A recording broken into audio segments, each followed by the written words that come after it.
La matinale de Radio Classique avec David Abiker.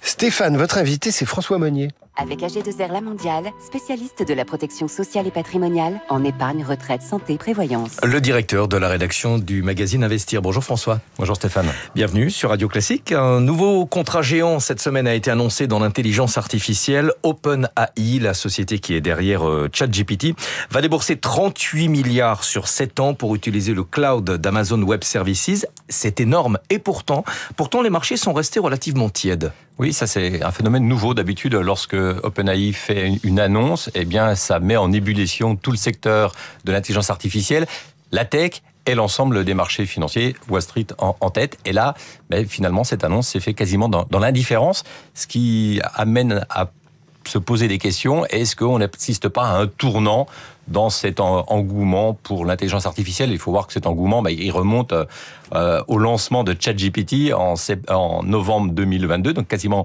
3 ans. Et depuis, on a eu un engouement boursier phénoménal. Le Nasdaq a été multiplié par 2.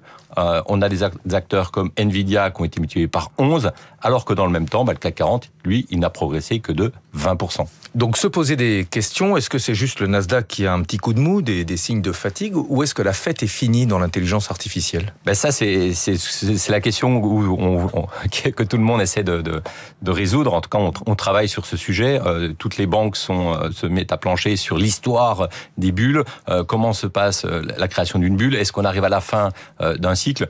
En tout cas, ce qui est sûr, c'est que le temps de la bourse, c'est pas le temps finalement des entreprises. Si on regarde un petit peu ce qui s'est passé lors de la création de la bulle Internet, la révolution boursière, en tout cas l'euphorie boursière sur Internet, c'est octobre 98 à mars 2000.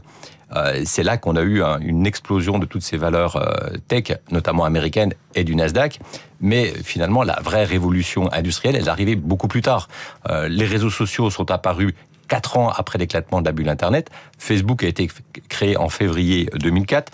L'Internet sur le mobile, le premier iPhone, c'est 2007. Donc on le voit, le temps de l'entreprise, c'est pas le temps de la bourse. Et la bourse, elle anticipe, mais après, peut-être qu'elle surréagit. Et ça peut provoquer une bulle, puis un crack. Je rappelle que en mars 2000, au plus haut du Nasdaq, ensuite il s'en est suivi un effondrement de près de 70% du marché. Est-ce que vous avez le sentiment que le terme bulle, il n'est pas un petit peu galvaudé aujourd'hui ? Non, il faut voir que d'abord que les marchés ont toujours connu des bulles. La première bulle, elle remonte à 1637 avec un engouement, une frénésie pour les tulipes venues de Hollande. Et à l'époque, on était prêt même à payer sur plusieurs années de salaire une tulipe, une certaine variété, en espérant de pouvoir revendre les bulbes plus cher. Et ça aboutit à un crack. On a eu aussi, bien sûr, le crack de 1847 sur le rail. Ça, c'est un crack qui est intéressant parce que à l'époque, entre 1840 et 1847, on s'est mis en Angleterre, en France, à construire des kilomètres et des kilomètres de rails, de voies ferrées. Bien sûr, l'adoption était logique, en se disant on va plus voyager, ça va développer le commerce, sauf qu'à un moment donné, il faut que ces investissements soient rentables. Et on a découvert que les recettes n'étaient pas au rendez-vous. Ça a provoqué une grave crise économique, une instabilité politique, et en France, ça aboutit à la Révolution française de 1848, donc quelques mois plus tard. Donc il faut se méfier des éclatements de bulles.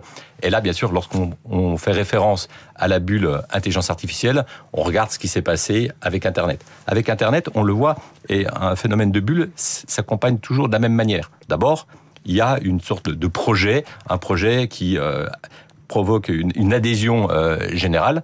Là, avec l'arrivée d'Internet, on a compris que ça allait changer le monde. Comme aujourd'hui, on estime que l'IA va changer le monde. Ça, c'est une certitude. Simplement, à un moment donné, ça devient plus raisonnable. On rentre dans une période d'euphorie. La période d'euphorie, on l'a vu au cours des mois qui précèdent l'éclatement de la bulle. Avec Internet, on ne se met plus à raisonner sur une croissance bénéficiaire, mais sur le nombre d'abonnés. On dit, à chaque fois qu'une entreprise gagne des abonnés, elle vaut beaucoup plus cher, même si cet abonné n'est pas rentable.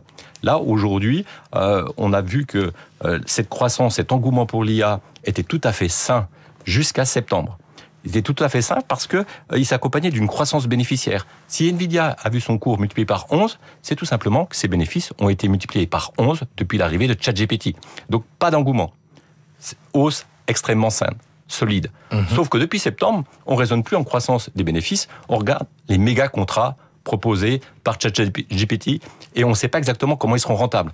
Un jour, ils vous annoncent 300 milliards avec Oracle, là, 38 milliards avec Amazon.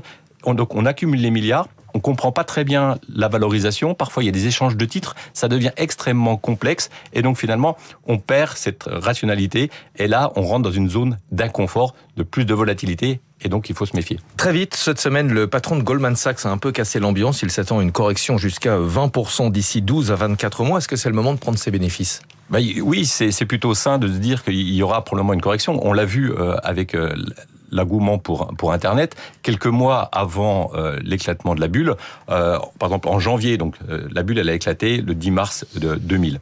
En janvier, on a eu déjà le marché qui devenait beaucoup plus volatile, avec des séances où le Nasdaq perdait 10%, puis après se reprenait, perdait 5%, se reprenait de plus belle et perdait encore 8%. Et donc là, se dire qu'on aura des prises de bénéfices aux alentours de 10, 15 ou 20%, ça me paraît tout à fait sain et logique. Merci beaucoup François Monnier. La suite de ce débat, c'est dans les colonnes d'Investir ce week-end, dans les kiosques demain et en ligne dès ce soir. Magazine Investir toutes les semaines. Cette semaine, vous parlerez également du bilan des publications des entreprises du CAC 40. Bon week-end, messieurs Stéphane. À lundi, dès 6h pour la matinale de l'économie sur Radio Classique. À suivre, si nous parlions français, avec Karine Dijoux. Et juste après, la méthode Le Cornu pour gérer les parlementaires. Ce sera les coulisses de la politique avec Marcelo Vesfred. Radio Classique.